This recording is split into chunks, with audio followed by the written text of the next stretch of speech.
que é uma quadratura que a gente pode usar muito dela em nosso benefício e em benefício do nosso progresso, né? Para que a gente possa botar o pé no chão de novo, se recolher um pouquinho, tirar um pouco o time de campo, no sentido de conversar com os jogadores, entende?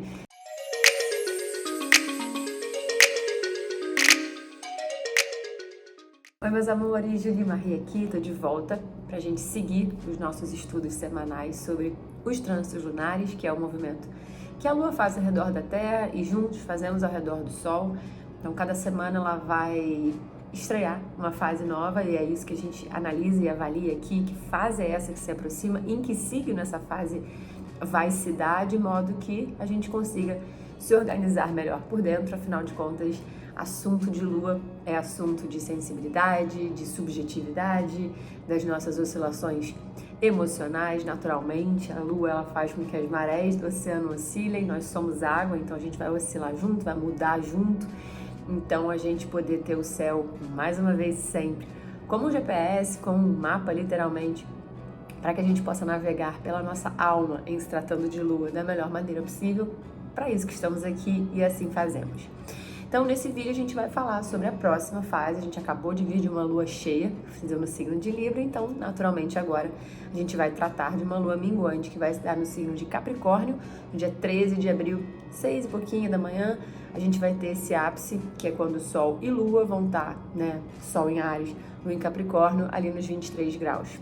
Sol em 23 graus de Áries, Lua em 23 graus de Capricórnio, formando então um ângulo de 90 graus entre eles, uma quadratura, como a gente chama, que é um aspecto que tem seus desafios. Já falo para vocês há muito tempo aqui que toda lua minguante, toda lua crescente são momentos entre fases, né, auges de fases, picos de fases, que vão demandar um olhar muito generoso e de algum modo onde a gente se coloque mais ainda a serviço da nossa espiritualidade, porque são momentos que presumem um certo desafio, que eu gosto de falar que é o nosso pit stop, né? São momentos em que a gente tem que dar uma parada e uma avaliada para ver se a gente está conseguindo dar seguimento, dar sequência às nossas intenções.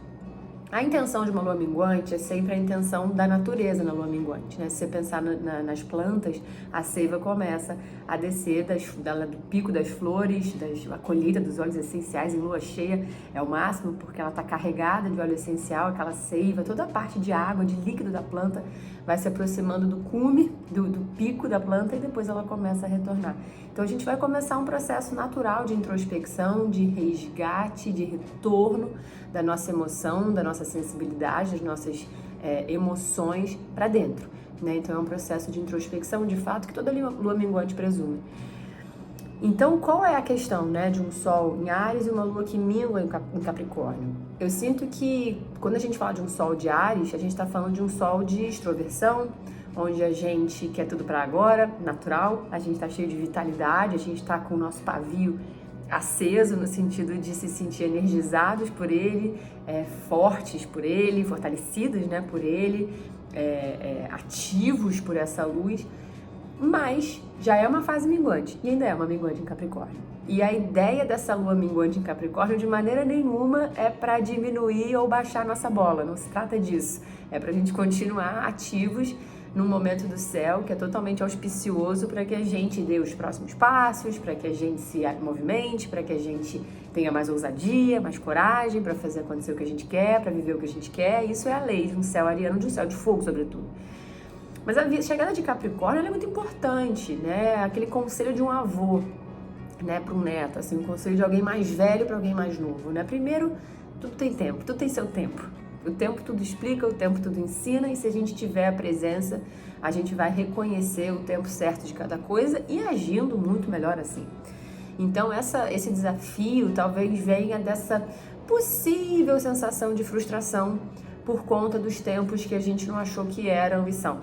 Então, aquilo que a gente já achou que fosse estar bombando não tá, aquilo que a gente já achou que fosse estar sendo colhido não tá, aquilo que a gente achou que fosse estar pronto não tá, a gente mesmo talvez estivesse esperando mais da gente, a gente percebe que a gente precisa de mais tempo para tomar uma decisão, para fazer alguma coisa, para investir em alguma coisa. É aquele papo que vai aparar as arestas, é aquele papo que vai perceber talvez algum limite que vai fazer muito bem, algum desgaste excessivo, alguma expectativa que esteja um pouquinho fora da realidade possível. E aí vem a Lua em Capricórnio minguando, sábia, silenciosa, porém muito, muito, muito madura. que traz esse silêncio num sentido muito significativo, né, da gente literalmente fazer menos barulho para poder escutar. Então eu acho que é um momento muito oportuno da gente se colocar muito firmes no nosso caminho e usando a realidade a nosso favor, usando o senso crítico a nosso favor, usando a maturidade a nosso favor, usando a paciência a nosso favor, uma virtude capricorniana.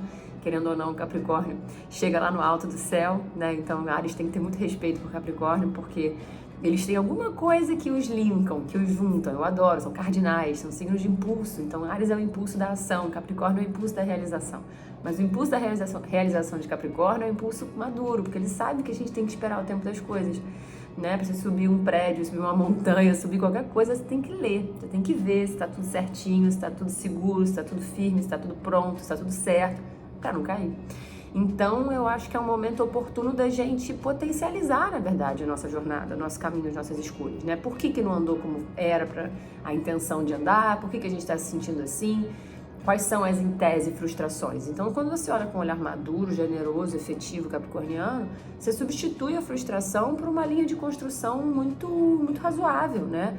Naquele lugar de entender que, beleza, não deu certo, então vamos rever, vamos entender, ou pelo menos ainda não rolou, então tudo bem, vamos entender o que está nas nossas mãos fazer, como é que a gente pode, talvez, viver um momento de mais presença, de menos ansiedade, né? Talvez percebendo o que você tem em mãos, o que você ainda não tem em mãos, e fazer mais uso e melhor uso do que você tem em mãos.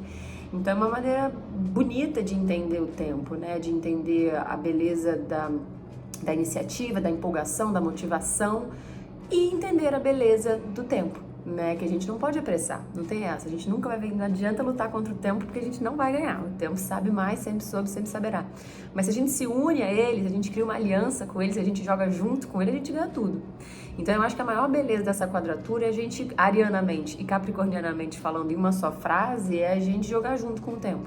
É a gente sermos aliados do tempo, é a gente ler o tempo, é a gente aproveitar o tempo oportuno, o tempo que permite que a gente haja corretamente, fale corretamente, sinta talvez, não digo corretamente, mas talvez na medida certa, talvez se permitindo menos desgaste, fazendo melhor uso daquilo que a gente já sabe que em nós é sentimento maduro, então recorrer a ele como um sábio mesmo, que vai dar bons conselhos, por que não?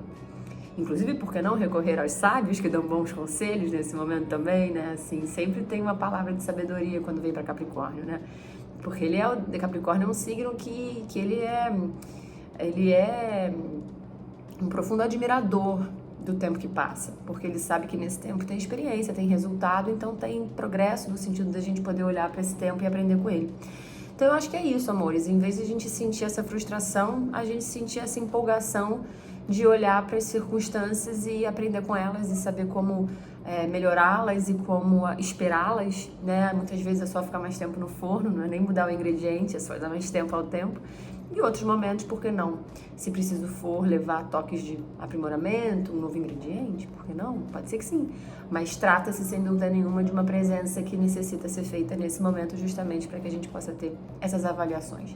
Certo, meus amores? Então, Lua minguante vindo aí, repetindo 13 de abril, em 23 graus de Sol em Áries, Lua em Capricórnio, para a gente poder seguir melhor.